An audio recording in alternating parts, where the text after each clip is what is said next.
네, 반갑습니다, 여러분들. 네, 이번 시간은 우리가 이제 근대사 마무리하는 시간이 되겠습니다. 구국 민족운동 내용부터 해서요. 제일 마지막 이제 문화 파트까지 이번 시간에 정리를 좀 하도록 하겠습니다. 저번 시간에 우리가 이제 마지막 내용이 개혁이었습니다. 그래서 개혁 세 가지에 대해서 좀 알아봤고요. 이번 시간에는 이제 광무개혁도 좀 다룰 수 있도록 그렇게 하도록 하겠습니다. 제일 먼저 시작이 동학농민운동입니다. 자, 동학이라고 하는 개념은 1860년에 이 당시 이제 몰락 양반이었죠. 최재우가 이걸 만들었습니다. 인내천, 사람이 곧 하늘이다 라든지 시천주, 하느님을 모셔라, 이런 내용들을 바탕으로 해가지고 만든 게 그게 동학인데, 동학이 나름대로 이제 인간 평등이라고 하는 내용이 들어가니까 이걸 결론적으로 이제 국가에서 만든 지 약 4년 만에 고종 때 대구 저작거리에서 최재우가 처형을 당하게 됩니다. 자, 이렇게 되고 난 다음에 이제 혹세무민, 세상을 어지럽히고 백성을 도탄에 빠지게 한다, 이렇게 나름대로 안 좋은 이미지로 좀 만들어놨는데, 이걸로 인해서 1893년, 그러니까 2년과 3년에 걸쳐 가지고 많은 교조 신원운동이 일어납니다. 이름 한번 따라해 보실까요? 교조 신원운동.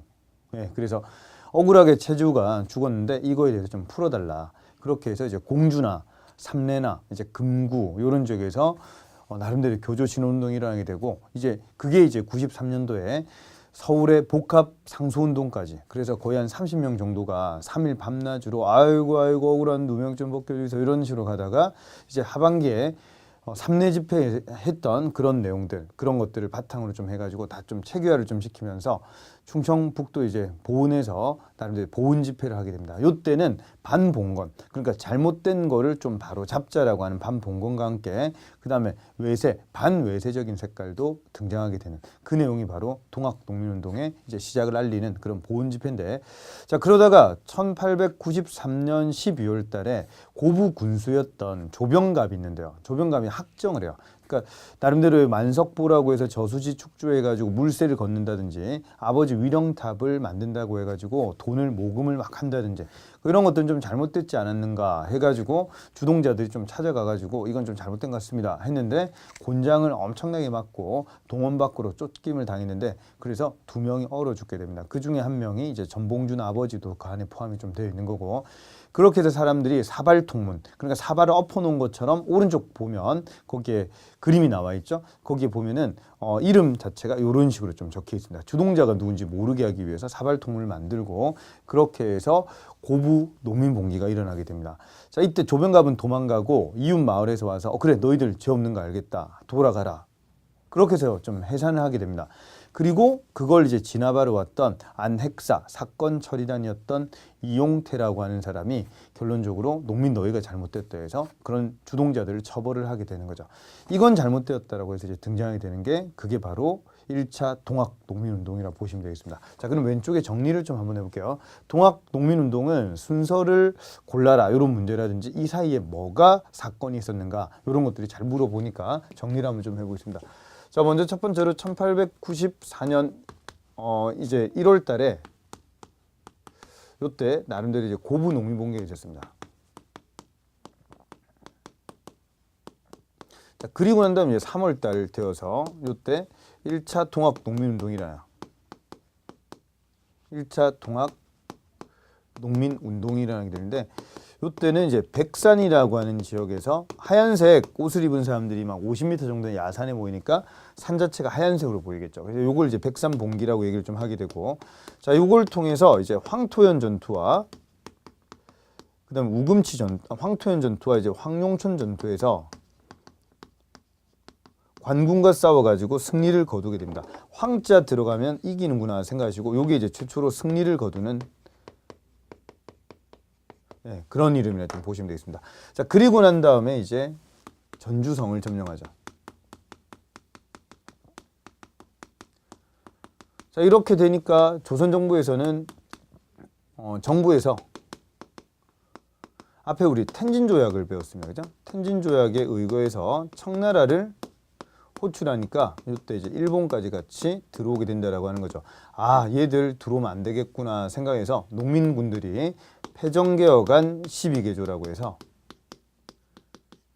이 문서를 국가에다 좀 내밀고 요걸 좀 지켜주면 우리 해산하겠다, 그렇게 해서 결국 정부가 이거를 수용하기로 합니다. 그래서 정부하고 수용하는 요게 바로 이제 전주화약이라고 하는 이름이 되겠습니다. 그래서 전주화약이라고 하는 게 결론적으로 좀 체결이 되게 됩니다.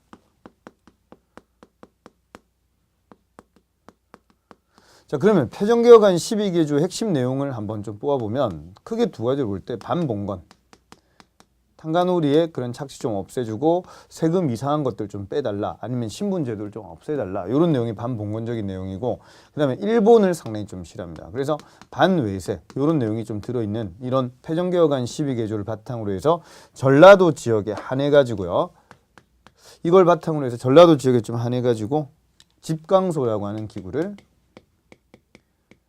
만들게 됩니다. 자, 그럼 이런 용어가 나오면 집강소는 농민들이 만든 그런 기구다, 이런 이름을 좀 기억을 좀 하셔야 됩니다. 집강소는 전라도 지역에 한해 가지고 농민들이 치안과 행정 업무를 볼 수 있는 그런 기구라고 보시면 되겠습니다. 자, 그러고 난 다음에 이 당시에 이제 청나라는 좀 돌아가려고 하는데 일본이 청을 공격을 좀 하게 되죠. 그리고 일본 같은 경우에는 경복궁을 점령을 좀 하게 됩니다. 자, 이런 분위기 속에서 결국 청과 일본이 붙게 되는데 이 전쟁이 바로 청일전쟁이라고 보시면 되겠죠. 그러니까 이 청일전쟁이 일어날 때, 요때 이제 일본이 우리나라가 이제 교정청이라고 하는 기구를 좀 만들어가지고 그 앞에 있었던 갑신정변 때 14개조 정강이라든지 그 다음에 동학농민운동의 패전개혁안 12개조, 14개조 정강과 패전개혁안 12개조 요걸 좀 결합해서 뭔가 개혁을 하기 위한 교정청을 만들었는데 일본이 요걸 없애버리고 군국기무처라고 하는 거를 만들게 됩니다. 요거는 일본이 만드는 기구라고 보시면 되고 일본이 주도해서, 그래서 군국기무처에서 실시하는 게 그게 바로 1차 갑오개혁이라고 보시면 되겠죠. 그러니까 1차 갑오개혁과 청일전쟁이 이제 동시다발적으로 같이 돌아가고 있다라고 보시면 되겠습니다. 자, 그렇게 해서 청일전쟁에서 이제 8월 달에 평양 전투에서 일본이 승세를 좀 잡으니까 9월 달이 되어서 2차 동학 농민운동이 터지게 됩니다. 자, 그럼 여기서 우리가 정리를 좀 하나 해야 될 게 2차 동학 농민운동과 바로 이 1차 동학 농민운동의 성격이 좀 다르다라고 하는 거죠. 이건 성격적으로 볼 때 좀 반봉건적인 성격이 좀 강하고 전봉준이라든지 아니면 김계남, 손아중 요런 좀 약간 빈농들 요런 사람들이 좀 줄을 이뤘던 그런 내용이라고 한다면 2차 동학 농민운동 같은 경우에는 이제 남접이라고 하는 이런 세력과 북접하고 같이 연합을 하게 됩니다. 그러니까 북접과 남접이 결합이 돼가지고 논산에 집결을 하게 됩니다. 자, 그렇게 해서 이 싸우게 되는 군대가 바로 이제 관군하고 일본군의 연합부대인데 이 당시 이 논산에 집결한 군대가 상당히 많았음에도 불구하고 결국 우리가 지게 된다라고 하는 이유는 일본의 이 당시의 총은 한 발에 거의 한 5초마다 한 발씩 좀 나가는데 우리는 거의 한 45초마다 한 발이 나가죠. 그래서 총을 쏘고 난 다음에 안에 있는 그런 거를 좀 나름대로 나름대로 탄을 이제 나름대로 집어넣고 그리고 안을 청소하는 그 과정에 많이 죽게 됩니다. 자, 결론적으로 우리가 상당히 대패를 하게 된 전투가 바로 이제 공주 우금치 전투가 되죠. 여기에서 우금치 전투에서 패배를 상당히 대패를 하게 됩니다. 자, 그래서 여기에 시금치를 못 먹어서 졌다. 시금치를 주세요. 이렇게 좀 기억을 하나 해주시면 우금치하고 이 황토현하고 이름 비교하는 게 좀 잘 나옵니다. 자, 이렇게 해서 전봉준이 체포가 되어서 결론적으로 이제 공초, 너 과거엔 무슨 일 이런 거 왜 했어? 이런 것들 물어본 걸 바탕으로 해서 이제 조합이 된 그런 내용이 이런 순서 잡기가 되겠습니다. 자, 그래서 전봉준은 체포가 되고 그리고 이제 처형이 되어서 이 운동이 실패했다라고 하는 그런 내용으로 좀 넘어가게 되는 거죠. 자, 이런 분위기와 함께 이때 1차 갑오개혁이 요때 좀 일어났다라고 한다면 이 시기 거의 이제 하반기 요때 분위기에는 이제 2차 갑오개혁이 나온다라고 보시면 되겠습니다.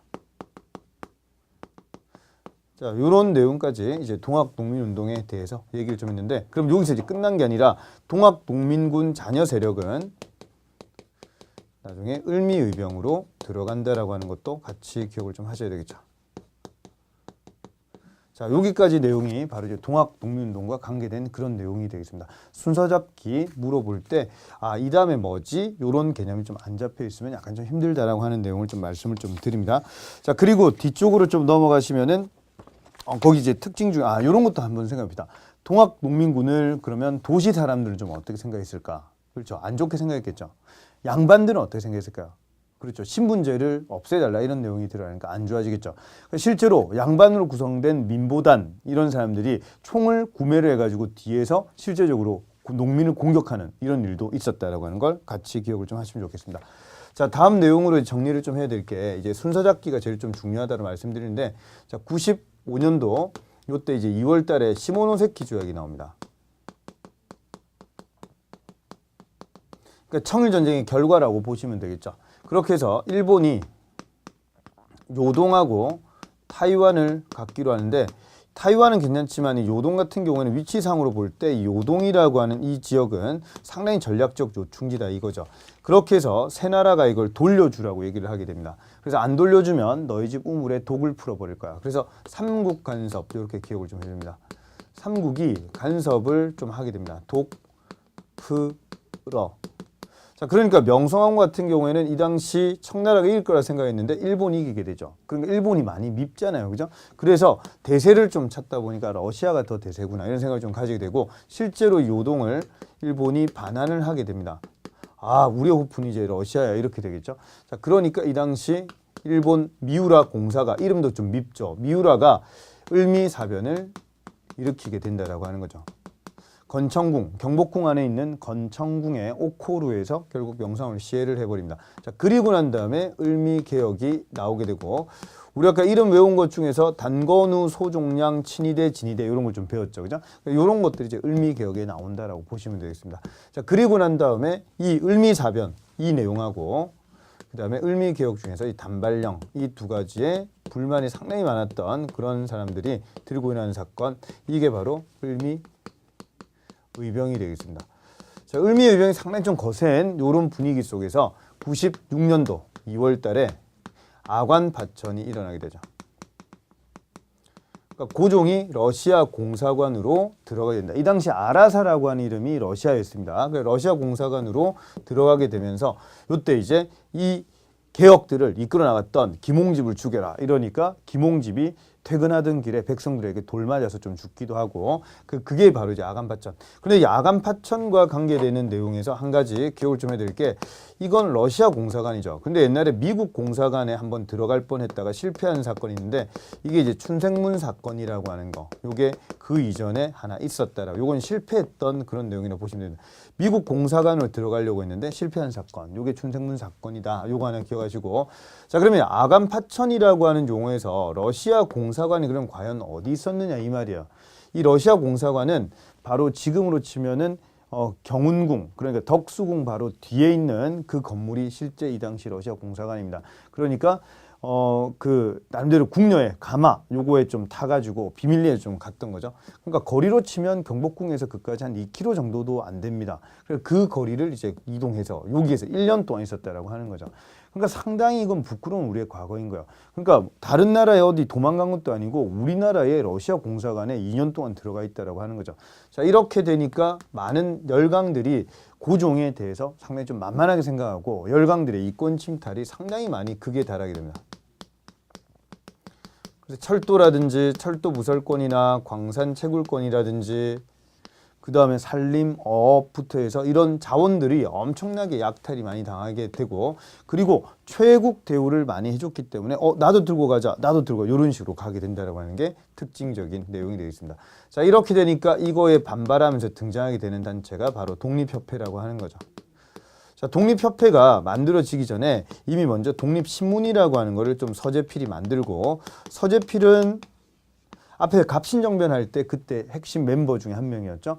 그래서 갑신정변 실패하고 난 다음에 일본으로 갔다가 일본에서 미국으로 건너가서 미국에서 워싱턴 의과대학에 들어가서 의사가 됩니다. 그러니까 서재필, 이름 거꾸로 하면 필립 제이슨이 되겠죠. 그리고 루즈벨트 집안의 백인 여자와 이제 결혼을 좀 해가지고 나름대로의 그런 권력도 쥐게 되는 그런 인물인데 좀 서재필 들어왔으면 좋겠다라고 하는 요청을 좀 받게 되고 그렇게 해서 이제 들어오게 된다라고 하는 내용이 되겠습니다.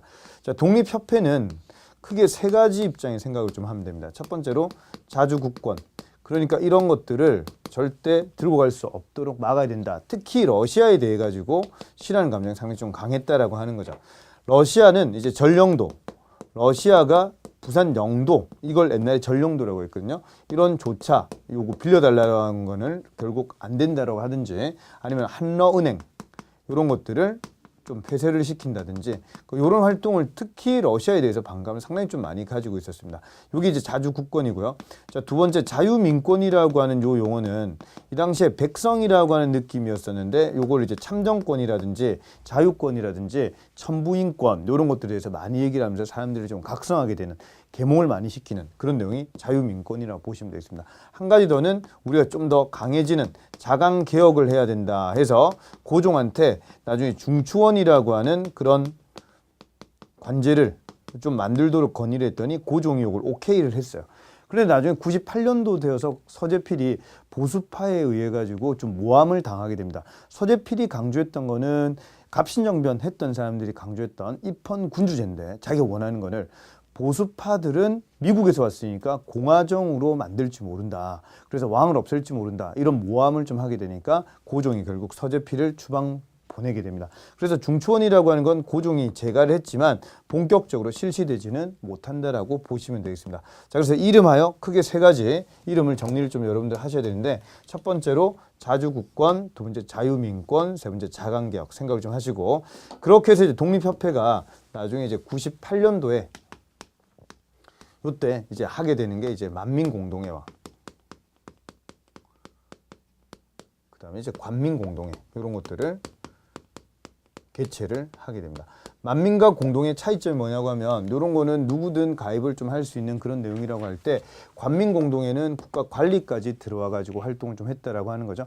실제로 이완용 같은 세력도 원래는 친일파가 아니었습니다. 원래는 친러파였었는데 나중에 일본의 힘이 좀 강해지니까 친일파로 바뀌게 되고 박정량 이런 나름대로는 친러파의 그런 최고 세력과도 독립협회가 좀 손을 잡기도 했다라고 하는 것도 같이 기억을 좀 하시면 되겠죠.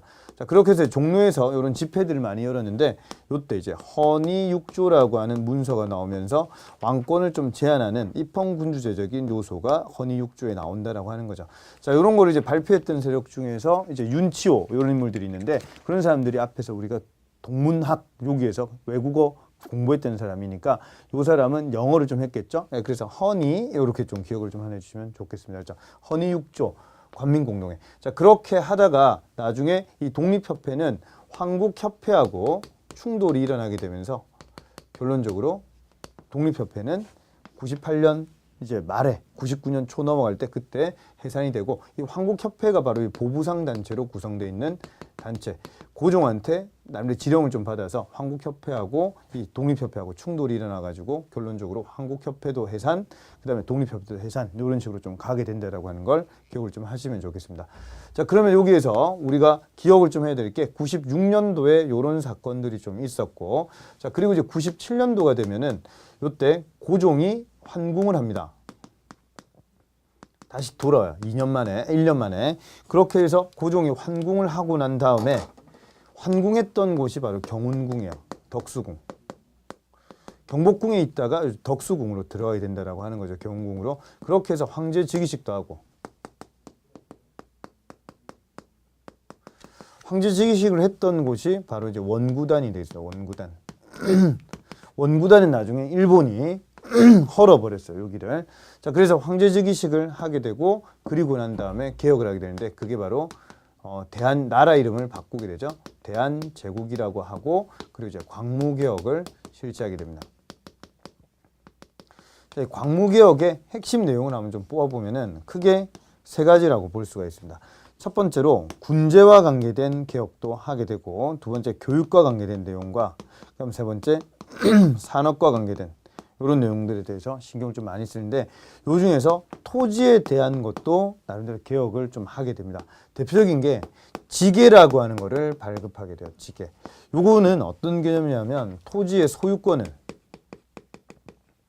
이걸 인정해주는 그런 문서, 이게 바로 지계 발급이라 보시면 되겠습니다. 그러니까 일본이 1912년부터 18년까지 나름대로의 그런 토지조사 사업을 실시해서 근대적 토지 소유 관계를 명확화한다, 이런 명목으로 했지만 이미 지계 발급이라고 하는 게 있었다라고 하는 거죠. 그런 걸로 볼 때 합법적으로 토지를 강탈하기 위해서 일본이 토지조사 사업을 나중에 실시하는 거다, 이렇게 정리를 좀 하시면 되겠습니다. 그래서 지계 발급, 이런 용어가 바로 이 광무개혁할 때 양전사업, 지계 발급 이런 게 있었다라는 걸 기억하시고, 그다음 군제 중에서 앞에 우리 친위대, 진위대 이런 내용이 있었죠. 그 중에서 친위대라고 하는 개념이 왕의 그런 나름대로 이제 중앙군이었었는데 이 친위대가 시위대로 이름이 좀 바뀌게 됩니다. 그다음에 이제 원수부라고 해서 뒤에 우리가 이제 1899년에 요때 대한국 국제라고 하는 게 나오거든요.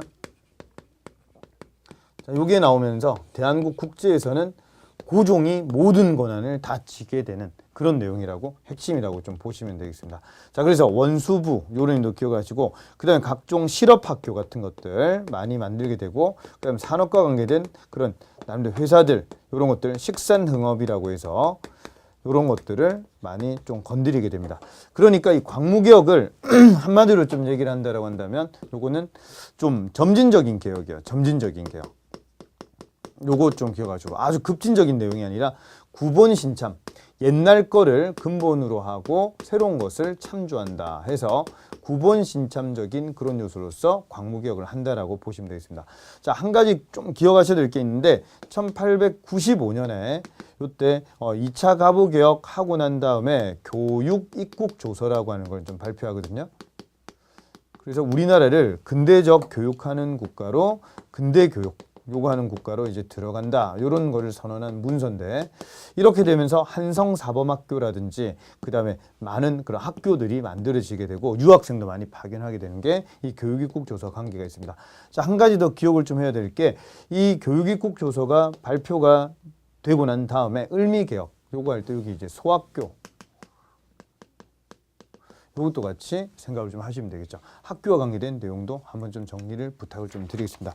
자, 금방 말씀드린 그런 내용이 바로 독립협회와 이제 대한제국에 대한 그런 내용인데, 동학농민운동은 순서와 관계된 내용이 잘 나온다라고 하는 것과, 그 다음에 만약에 백정 출신자가 연설에 나왔다, 박성춘 이런 말 나오면 관민공동회, 헌의육조 이런 용어가 좀 잡혀줘야 되겠습니다. 자, 그렇게 해서 금방 설명한 그 내용이 바로 이 헌의육조라든지, 헌의육조도 한번 좀 여러분들이 읽어보시면 좀 좋겠고요. 대한제국까지 좀 설명을 전반적으로 좀 드렸고, 대한국 국제는 전 세계적인 흐름으로 볼 때는 왕권이 약해지는 분위기인데 오히려 왕권이 강해지는, 이런 전제 왕권이 강화가 되는 시대 역행의 흐름에 시대의 흐름에 역행한다, 이렇게 좀 정리를 하나 하시면 되겠습니다.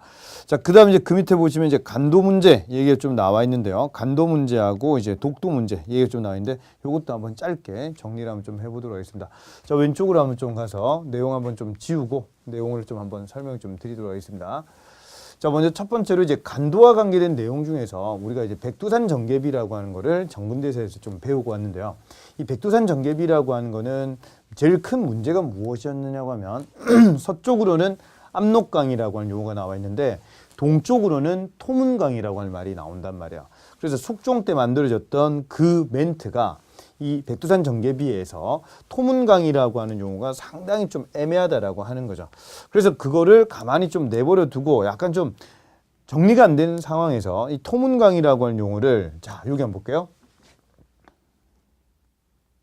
자, 요거를 한번 지우고 한번 내용을 좀 보겠습니다. 자, 요렇게 되어 있을 때 여기가 이제 백두산입니다. 백두산에서 발원해가지고 이제 흘러가는 강을 두 개를 한번 생각해 보면, 첫 번째 요렇게 흘러가는 이 강이 요게 압록강인데, 서쪽으로는 압록강 요거에 대해 가지고는 서로 아무 문제가 없었어요. 그런데 동쪽으로 토문강이라고 하는 용어가 나와 있는데, 이 토문이라고 하는 용어를 크게 해석을 청나라하고 그 다음에 조선하고 해석하는 게 좀 다르다라고 하는 거죠.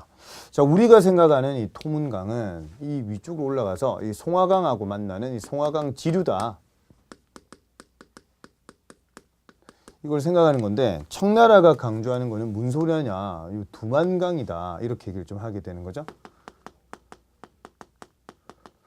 자, 자, 그래서 의견이 상당히 좀 분분한 상태로 그대로 가다가 1909년이 되면 이때 간도 협약이 일어나게 됩니다. 그러니까 청나라와 일본 간에 맺게 되는데 청나라는 간도에 대한 소유권을 가지게 되고 일본은 이 당시에 만주 지역에 있는 안동에서 봉천까지 가는 안봉선, 이 안동 봉천선 그런 철도 부설권하고 또 하나 더는 탄광에 대한 채굴권, 이런 것들을 가지게 된다라고 하는 게 이게 바로 간도가 우리 뺏긴 간도 협약 내용이라고 보시면 되겠습니다. 자, 간도에 대한 내용 요렇게 백두산 정개비 내용하고 간도 협약 두 가지가 시험에 잘 나오니까 이런 거 기억을 좀 해주시면 좋겠습니다. 자, 다음으로요. 이제 독도 이야기 하면 독도 이야기. 자, 독도 이쪽 얘기 한번 좀 해봅시다. 먼저 첫 번째로 신라 지증왕 때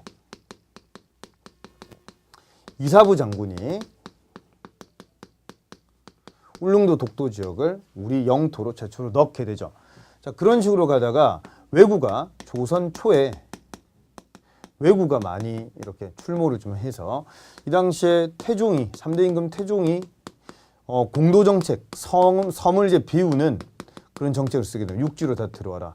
이러니까 왜구들이 와가지고 나름대로 이제 뭐 노략질도 하게 되고 그다음에 또 이쪽 와가지고 물고기 일본인들 좀 잡고 이렇게 되겠죠. 자, 그러다가 숙종 때 1693년 한 요 정도 되는데 이때 안영복 동래 지역 어부였던 안영복이 물고기 잡으러 울릉도 독도 지역 갔다가 보니까 오야 무라카와 같은 일본인들이 좀 있었다라고 하는 거죠. 그래서 일본 애들한테 야, 여기 우리 지역이야, 너희 가자 이제 꺼지자 뭐 이렇게 얘기를 좀 하니까 아니물이다, 여기는 우리 땅입니다, 이런 식으로 얘기를 좀 하게 되죠. 그렇게 해서 안영복이 실제로 일본인 데리고 일본으로 가서 이 당시에 울릉도 쟁계라고 하는 글을 독후가와 막고에다 올리게 됩니다. 자, 그리고 난 다음에 답이 내려오게 되는 거죠. 그게 바로 이 당시에 울릉도 쟁계라고 하는 거에 반대로서 내려오게 되는 게 그게 이제 도토리번 답변서라고 하는 게 있습니다. 도토리번 답변서는 어떤 내용이냐고 하면 울릉도와 독도는 일본 땅이 아니다라고 하는 결과를 결국 2년 뒤, 그러니까 95년 12월 25일 크리스마스 날 선물을 받게 됩니다. 그렇죠? 자, 그리고 난 다음에 이쪽 지역이 우리 지역 계속되었는데, 자, 네 번째 1900년 10월 25일 날 칙령 41호라고 하는 거를 고종이 내게 되면서 조항이 크게 두 가지입니다. 울릉도라고 하는 이 섬을 울도군으로 만들고 그리고 이게 군수를 파견을 한다라고 하는 거죠. 자, 그리고 승격됐다 이 말이죠. 도감이라고 하는 이 섬을 지키는 사람이었었는데 이제는 군수로 승격이 된다. 이런 내용과 함께 울릉 지역이 있고 그 다음에 독도 지역까지 다 관할을 한다. 이게 이제 2조 내용이 되겠습니다. 이런 내용을 바탕으로 해서 이제 칙령 41호가 나왔는데 그러다가 1905년 2월 22일 날 러일 전쟁 중에 러시아가 요동지역 러시아가 저쪽 요동지역에 있던 군대를 다 깨먹고 저쪽 발틱 함대가 결국 블라디보스톡 쪽으로 좀 가려고 하니까 그때 일본이 독도에다가 막루를 설치하고 해저전선 깔면 좋겠다 해서 이때 불법적으로 점령을 하게 됩니다. 이때는 아직까지 을사늑약이 체결된 것도 아닌데 불법적으로 일본 시마네현 고시 40호에 의해 가지고 불법적으로 편입을 시켰다 이 말이죠. 자, 지금도 일본이 뭐라고 얘기를 하느냐고 하면 아니다. 이 독도 지역은 요건 무주지를 선점한 거다. 이렇게 좀 얘기를 지금도 하고 있어서 아직까지 말이 안 통한다라고 하는 게 좀 특징이 되겠습니다. 자, 그래서 이 중에서 칙령 41호가 시험에 좀 한 번씩 간간히 좀 보이는데 이런 용어도 좀 잘 좀 잡아주셨으면 좋겠습니다. 자, 여기까지 내용을 좀 말씀을 좀 드렸고요. 자, 그 뒤쪽으로 좀 한번 가시면은 항일의병 얘기 좀 나와 있는데 을미의병, 그 다음에 을사의병, 그 다음에 정미의병 각각 특징들 한번 여러분들 정리를 꼭 하셔야 됩니다. 먼저 을미의병은 1895년 내용이고요. 그 다음에 을사의병은 을사늑약에 대한 반대로서 1905년에 나오는 그런 내용이고 1907년에 이 정미의병이 나오게 되는 거는 이제 고종 황제가 강제 퇴위당하고 헤이그 특사 파견으로 인해서 고종 황제 강제 퇴위당하고 그리고 난 다음에 이제 나타나게 되는 그런 군대 예산 그래서 그런 거에 대한 반대로서 나오는 게 바로 정미의병이 되겠습니다. 그래서 을미의병은 원인이 두 가지. 하나는 을미사변.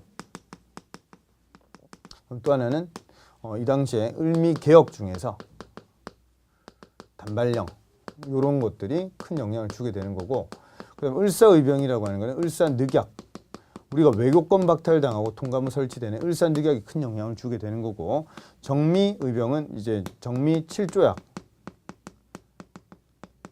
여기에 나오는 이제 군대 예산이라든지 그다음에 고종이 강제 퇴위당하는 그런 내용으로서 정미의병이 나오게 됩니다. 여기서 제일 컸던 의병은 바로 이 정미의병이 되겠죠. 자, 그리고 이제 을사의병이라고 하는 이 개념에는 신돌석하고 최익현이라고 하는 인물 두 명을 기억을 좀 하셔야 되는데, 신돌석 같은 경우에는 평민 출신 의병장, 요거 생각하시고, 최익현 같은 경우에는 쓰시반 순창에서 잡혔다가 나중에 쓰시반 섬에서 순국을 한다. 이런 내용들 같이 좀 봐주시면 되겠습니다. 자, 의병하고 이제 반대되는 내용이 애국 계몽운동인데, 이 애국 계몽운동에는 단체 이름이 총 5개가 나옵니다. 자, 그 중에서 첫 번째로 그래요. 그 밑에 이제 의병까지 한번 정리 쪽 부탁드리고, 그 뒤쪽으로 넘어가시면 이제 애국 계몽운동이 좀 나옵니다. 애국 계몽운동의 첫 번째 보안회라든지, 두 번째 헌정연구회라든지, 세 번째 대한자강회라든지, 자, 네 번째 대한협회라든지, 다섯 번째 신민회가 있는데, 요 중에서 시험에 출제가 잘 되는 포인트는 바로 이제 보안회, 그 다음에 대한자강회, 그 다음에 신민회인데, 신민회는 시험 기출도가 매우 높다라고 볼 수가 있겠습니다. 자, 애국계몽운동은 우리가 실력 키우자 이런 내용이라고 보시면 되는데, 이 보안회라고 하는 이 단체, 이 보안회 단체는 특징적으로 일본이 1904년에 이때 황무지에 대한 개간을 좀 할 수 있도록 이런 것들을 요구를 했는데, 이거 절대 안 된다라고 해서 반대운동했다가 성공하고 이 단체도 해산이 되게 됩니다. 일본도 안 하고 너희도 해산이다 이렇게. 자, 그리고 헌정연구회는 헌자가 제일 중요한 힌트라고 보시면 돼요. 헌, 입헌군주제 요거를 좀 강조를 했다라고 보시면 되고요. 대한자강회는 만약 문제 풀다가 사료에 자강 이런 말이 나오면 대한자강에 대한 그런 내용인데요. 이건 이제 고종이 강제 퇴위 당한 거, 이거에 대해서 반대하다가 결국 해산이 되는 그런 단체가 대한자강이 되어 있습니다. 자, 여기 또 멤버들이 들어가는 대한협회가 있고요. 자, 신민회가 상당히 좀 중요하니까 신민회 정리를 한번 해보도록 하겠습니다. 자, 먼저 첫 번째로 이제 신민회라고 하는 이 단체는 첫 번째로 비밀결사입니다. 단체들이 모두 다 서로 얼굴을 몰라요. 모두 다는 몰라요. 알았죠? 자, 그 다음에 두 번째, 이 신민회는 특징적으로 공화정체를 주장합니다. 그러니까 왕정이 아니라 공화정체다. 요걸 기억을 좀 하나 해주시고, 자, 그 다음 세 번째, 이 애국계몽운동이면서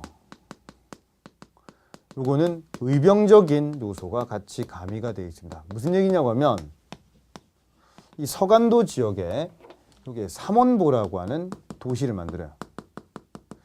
삼원보 지역에 요게 나중에 신흥무관학교라고 하는 학교에 기본이 되는 신흥강습소, 이게 신흥중학교, 신흥무관학교가 되는데, 신흥무관학교에서 나름대로 공부했던 학생들이 한 3,500명 가량이 됩니다. 그러니까 이런 분들이 나중에 독립운동하는데 큰 영향을 띠게 되는 독립군 활동을 상당히 좀 강화를 하게 되겠죠.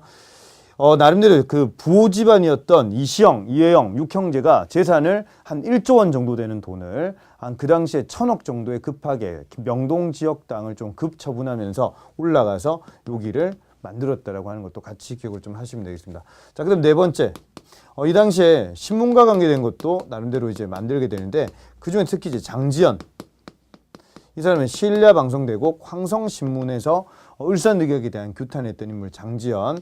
지금부터 여러분들은 방송대국을 한번 해보겠습니다. 3초 동안 하셔야 되죠. 그죠? 이게 바로 방송대국, 신라 방송대국, 나라 외교권 박탈 당해서 상당히 슬프다. 이런 내용이 되는 거고. 자, 그 다음에 두 번째로 양기탁이라고 하는 사람이 대한매일신보를 배대라고 같이 엮어 나가는 거였죠. 그러니까 이런 인물들도 바로 여기 멤버라고 보시면 되겠습니다. 자, 그럼 다섯 번째, 학교도 세우게 되죠.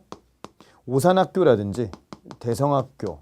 대성학교 초대 교장이 바로 안창호고, 오산학교의 초대 교장이 이승훈. 그러니까 평안도 지역에 이런 학교들을 만들고요. 자, 그 다음에 이제 여섯 번째로 회사도 세우게 됩니다. 자기 회사라든지 그 다음에 태극서관이라고 해서 이런 것들을 만들어 가지고 활성화를 좀 시킨다라고 보시면 되겠죠. 자, 신민회와 관계된 내용들 중에서 신민회는 1907년에 만들어졌다가 1911년 요때 105인 사건이라고 하는 이 사건을 통해 가지고 결국 해산이 된다. 요게 신민회가 되고요.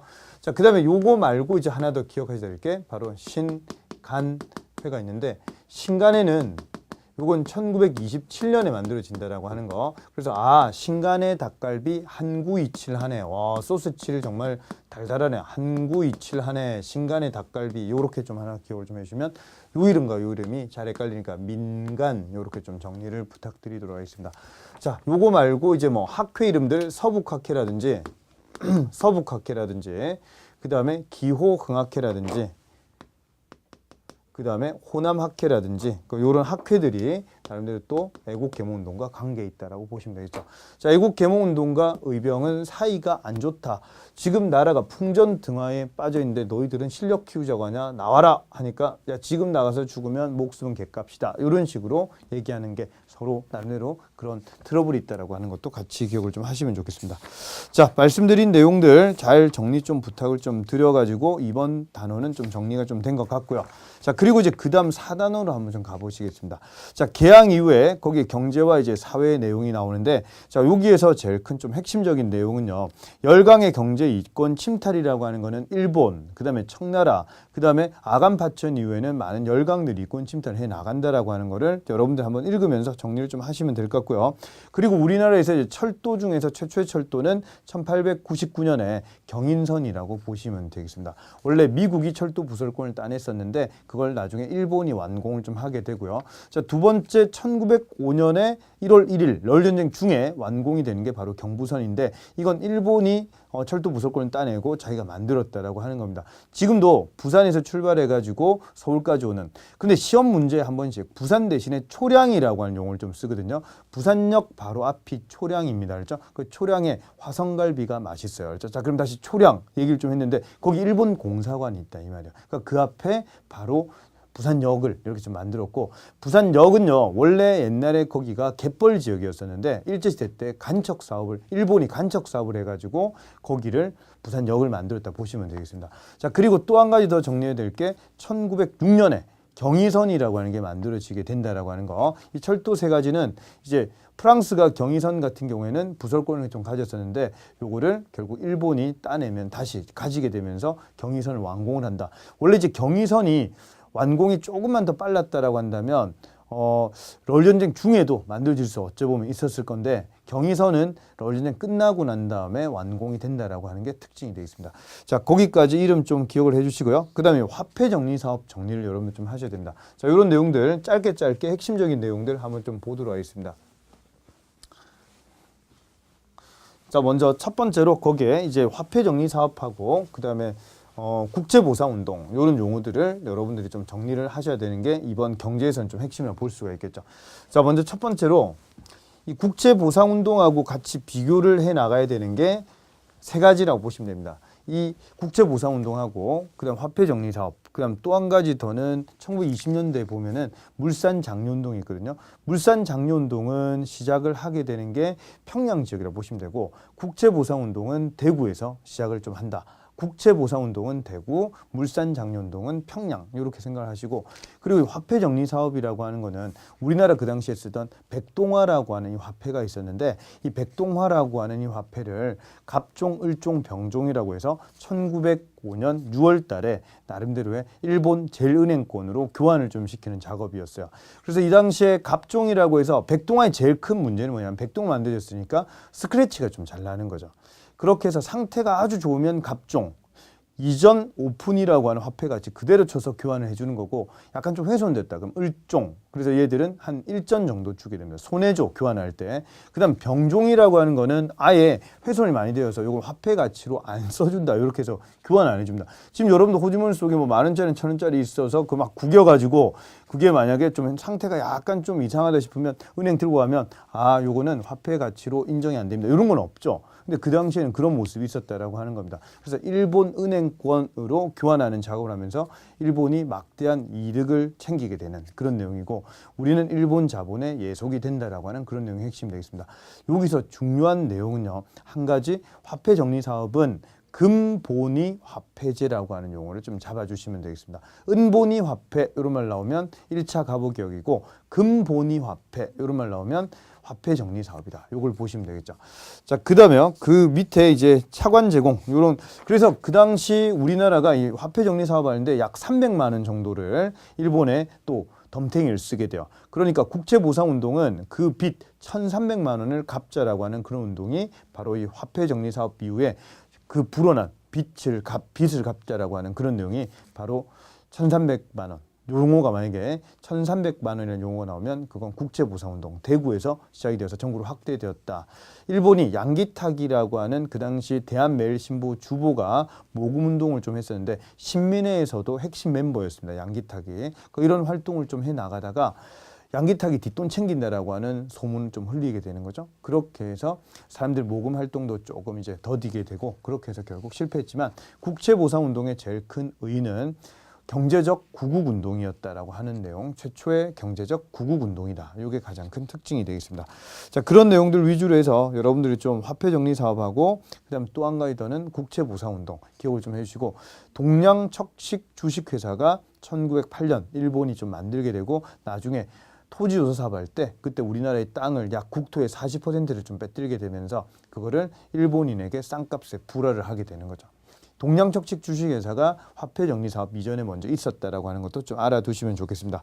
자, 그 밑에 경제적 구국운동 얘기가 좀 나오면서 경강상인이라든지 뭐 상회사 이런 이름들이 쭉 나오는데, 우리가 70년대 80년대 이때 많이 당하게 돼요. 일본한테 또는 외국 세력에게. 그렇게 해서 주식회사 형태도 좀 만들게 되고, 그 다음에 나름대로 은행도 좀 만들게 되고, 뭔가 자본주의적인 그런 요소가 엄청 많이 강화가 되는 시기가 구한말 시기라고 보시면 되겠습니다. 하지만 문제점은 일본 자본에 나중에 거의 대부분 다 예속이 된다라고 보시면 되고, 자, 또 하나 더 우리 앞에서 황국협회 이런 용어를 좀 배웠죠. 그런데 만약에 문제 풀다가 황국중앙총상회라고 하는 이름이 나오면, 황국중앙총상회라고 하는 말이 나오면, 요거는 독립협회하고 같이 손을 좀 잡아서 활동을 했던 시전 상인들 중심이다. 이렇게 좀 보시면 되겠습니다. 자, 그렇게 해서 나중에 이 1898년에 독립협회를 지원을 좀 많이 하다가 결국 해체가 되는 단체가 황국중앙총상회. 황국협회 하면은 보부상 단체다. 이렇게 좀 보시면 되겠습니다. 자, 그런 내용들 한번 좀 보시면 되겠고, 자, 방공령 설명 좀 드렸다. 그죠? 방공령은 조일통상장정에 있었던 한 달 전에 미리 얘기해야 된다라고 하는 거를 우리가 어겼다라고 해서 배상금을 지불해라 해서 배상금을 지불하게 되는 그런 사건이 방공령 사건이라고 보시겠습니다. 자, 제일 밑에 이제 국채보상운동 한번 좀 읽어보시고요. 국채보상운동은 대구에서 시작되었다. 이런 용어를 꼭 좀 잡아줍니다. 자, 그리고 그 뒤로 넘어가면 이제 사회구조와 의식의 변화에 가장 크게 영향 줬던 거는 우리 아까 뭐였죠? 계몽을 많이 시켰던, 그렇죠, 독립협회 생각을 좀 하시면 되겠죠. 신분제도가 나름대로 이제 없어지게 되는 거는 그건 1차 갑오개혁 때 없어지게 되는 거고, 조금씩 뒤로 가면서 이제 완전한 그런 신분제도가 법적으로도 소멸이 좀 되게 됩니다. 자, 그리고 난 다음에 이제 독립협회가 그런 활동들을 많이 해서 계몽을 시켰다라고 하는 거 기억을 좀 하시면 좋겠고요. 자, 그리고 만약에 이런 문제가 나왔다 칩니다. 여성층이 그런 나름대로의 역할을 상당히 강화를 시키는 때가 언제냐, 이렇게 좀 물어본다라고 한다면 그게 바로 특징적으로 볼 때, 그렇죠, 국채보상운동 때다. 이렇게 좀 보시면 되겠습니다. 자, 그런 내용들 한번 여러분 좀 읽어보시고요.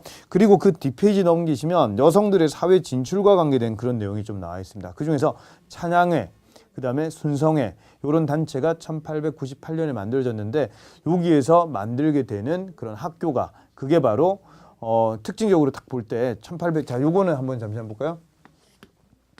1898년에 이제 순성회, 찬양회,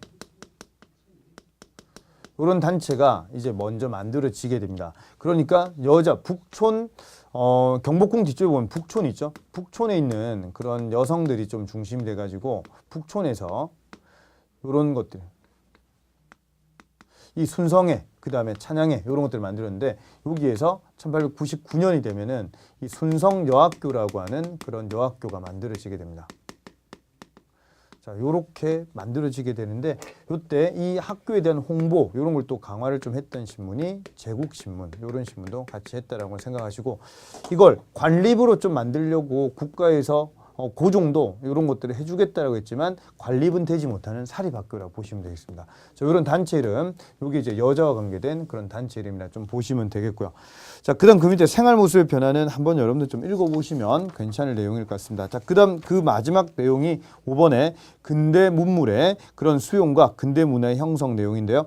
이 근대 문물 수용이 상당히 많이 활성화가 될 때가 그때가 1880년대 초반이라고 보시면 되죠. 그래서 영선사라든지 조사시찰단, 신사유람단이라든지 그다음 보빙사 이런 단체들을 통해서 80년대 초반에 개화 정책들이 만들어지는데 이런 것들 영향을 많이 줬다라고 좀 보시면 되겠고요. 자, 그다음에 이제 대한제국 시기에는 또 유학생들을 또 많이 보낸다라고 하는 게 교육과 관련된 걸 많이 강조를 좀 한다라고 했었죠. 자, 그리고 그 밑으로 내려가면 한성전기회사가 우리나라에 만들어진 게 1898년이지만 이것보다 이제 전기가 먼저 우리나라에 전등이 가설이 돼가지고요. 1887년에 경복궁 안에 건청궁이라고 하는 곳에서 불이 딱 켜졌어요. 와, 그때 사람들이 밤에 그렇게 이렇게 밝을 줄 몰랐다라고 하는 걸 완전 놀랬겠죠. 그죠? 자, 그래서 한성전기회사가 1898년에 만들어진다라고 하는 거 생각하시고 그 밑에 보시면 전차라고 하는 거는 서대문부터 청량리인데 청량리에 보면 홍릉이 있죠. 홍릉이 바로 명성황후 무덤이라고 하는 겁니다. 거기까지 고종이 전차 타고 편하게 왔다 갔다 하는 게 깔면 좋겠습니다 해서 결국 이걸 깐다라고 하는 거죠. 오사카에서 아시아에서 제일 먼저 만들어지고 두 번째로 만들어진 게 여기라고 보시면 되겠습니다. 자, 그다음에 전보총국이라든지 그다음에 또 거기에 최초의 뭐 육상 전신망이라든지 이런 것들을 한번 그냥 읽어보시면 좀 될 것 같고요. 전보총국보다 먼저 만들어진 건 우정국이라고 하는 걸 기억 좀 합니다. 우정국이 먼저 만들어지고 전보총국이 만들어진다. 우정국 만들어진 게 1884년이 되겠죠. 자, 그 다음에 뒤로 한번 가보시면 거기 이제 철도 관계된 내용들은 말씀을 좀 드렸었습니다. 그죠? 자, 그 다음 병원과 관계된 내용도 한번 정리를 좀 해볼 필요가 있는데 광해원을 원래 이제 홍영식 집이 나중에 이제 광해원이 됩니다. 홍영식이라고 하는 인물이 갑신정변할 때 우정국 총영사였었는데 결국 죽게 되고 그 아버지 홍순목이라고 하는 영의정은 결론적으로 자살을 좀 하게 돼요. 우리 아들이 이럴 줄 몰랐다. 그리고 그 집이 비죠. 그걸 알렌이 사가지고 그거를 광해원으로 만들었는데 광해원이 우리나라 최초의 그런 근대식 병원이고 이게 이름이 보름 만에 제중원으로 바뀌고 거기서 세브란스 병원에 들어가는 의사들 많이 키우게 된다라고 하는 거 기억을 좀 하시면 되겠습니다. 자, 그다음 신문 얘기가 있는데요. 신문 중에서 한성순보는 순자가 10일입니다. 이건 서울시에서 만든 그런 신문이고요. 한성순보 10일 만에 만드는 순한문체였는데 이게 바로 방문국이라고 하는 기구에서 이걸 만들었습니다. 근데 갑신정변할 때 이게 나름대로 이제 문을 닫게 되고 그리고 2년 있다가 조금 시간이 지나고 난 다음에 한성주보라고 하는 게 나오게 됩니다. 일주일마다 나오게 되는데 이건 국한문 혼용이라고 하는 말 기억 꼭 좀 하시고 최초로 상업 광고가 실렸다라고 하는 겁니다. 근데 1888년이 되니까 나름대로의 자금난에 의해 가지고 이게 문을 닫게 된다라고 하는 그런 내용이 되겠고요. 자, 그리고 이제 밑으로 내려가시면 사립신문 얘기가 나오는데 최초의 사립신문이 바로 독립신문이라고 하는 거고 그리고 나름대로 한글판도 있고 영문판도 있는 그런 내용이 되겠습니다. 자, 그리고 한 가지 더 이제 밑에 나오는 내용 중에서 황성신문하고 대한매일신보 두 가지 같이 봐야 되는데 황성신문 같은 경우에는 을산의학대 신랴 방송대국을 장지연이 실었다 생각을 좀 하시고 원래 기자로 출발했다가 나중에 사장까지 올라간 인물이 장지연이 되겠습니다.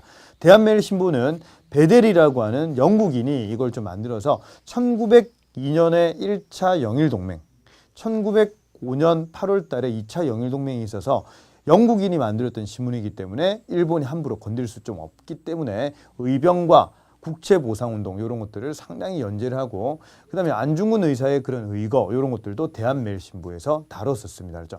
자, 그랬는데 이 신문 자체가 나중에 1910년이 되면서 제일 이 당시 구독층이 많은 베스트셀러 신문이니까 이거를 친일파 신문으로 한일병합조약이 일어날 때 이걸 매일신보로 바꾸게 된다라고 하는 것도 기억을 좀 하시면 좋을 것 같습니다. 자, 그다음에 제국신문 이 신문은 부녀자들을 좀 대상으로 하는 신문이고 그렇게 해서 한글체로 좀 쓰여져 있다. 이렇게 대한매일신보도 한글로 이렇게 좀 적혀 있다 보시면 되겠고요. 자, 그럼 만세보는 천도교 계열 이런 신문이라 보시면 되고 그래서 제국신문은 요것도 같이 하나 기억을 좀 하시면 좋을 것 같습니다. 자, 그 밑에 이제 학교와 관계된 얘기가 오늘 이제 마지막 내용으로 좀 설명 좀 드리겠는데요. 거기에 이제 원산학사 사자에 좀 동남 치시고 이름에 원산이라고 하는 이름 대신에 맨날 원산만 공부를 좀 하셨다가 덕원 이런 말이 딱 나오면 사람들이 잘 놓칩니다. 그래서 덕원이 원산이라 보시면 되고 요때 최초의 사립학교라고 하는 개념을 꼭 좀 잡아주세요. 자, 그 다음에 두 번째로 생각을 좀 해야 될 게 그게 바로 동문학, 이게 외국어 강습소, 유경공원은 양반 자재로 구성된 이게 바로 최초의 국립학교가 되겠습니다. 자, 이게 유경공원 이름 좀 잡아주시고요. 자, 그 다음에 학교들이 많이 만들어진다 이런 내용들 한번 좀 봐주시면 되겠습니다. 자, 그 뒤쪽에 문예와 이제 종교에 대한 내용도 여러분들 읽어보시면 좋겠고 혹시나 해서 말씀드리는데 제일 밑에서 거기 건축 얘기가 좀 나와 있죠. 고딕 양식하고 르네상스 양식 대표적인 게 나오는데 고딕 양식의 가장 대표적인 그런 성당이 그게 명동성당이라고 하는 겁니다. 1898년에 만들어졌는데 시험 문제 까다롭게 이런 게 나올 수가 있어요. 다음 중 이게 만들어졌을 때 이게 있었을 때 있었던 거를 고르시오. 이런 문제 나오니까 1900년 되기 전에 먼저 명동성당이 만들어졌다라고 하는 거 기억 좀 하시고 그리고 1900년부터 해서 1910년까지 공사를 좀 했다가 1910년 한일병합조약이 일어날 때 그때 고종이 머물렀던 곳이 바로 덕수궁안의 석조전 르네상스 양식이다. 이것도 같이 좀 잡아주시면 좋겠습니다. 자, 여기까지 해서 나름대로 이제 핵심 내용들 한번 좀 말씀을 쭉 한번 다 드렸는데요. 이번 강의의 내용이 좀 여러분들 공부하실 때 많이 있을 겁니다. 계열별로 약간 좀 다르겠지만은 그래도 이제 공부를 좀 하실 때는 이 문화 파트하고 그다음에 이제 경제 사회도 좀 중점적으로 한번 다뤄줄 그럴 지혜가 필요합니다. 예, 다음 강의는 일제강점기에서 또 핵심 내용들만 한번 잡아가지고 설명을 드리겠습니다. 예, 수고 많으셨습니다.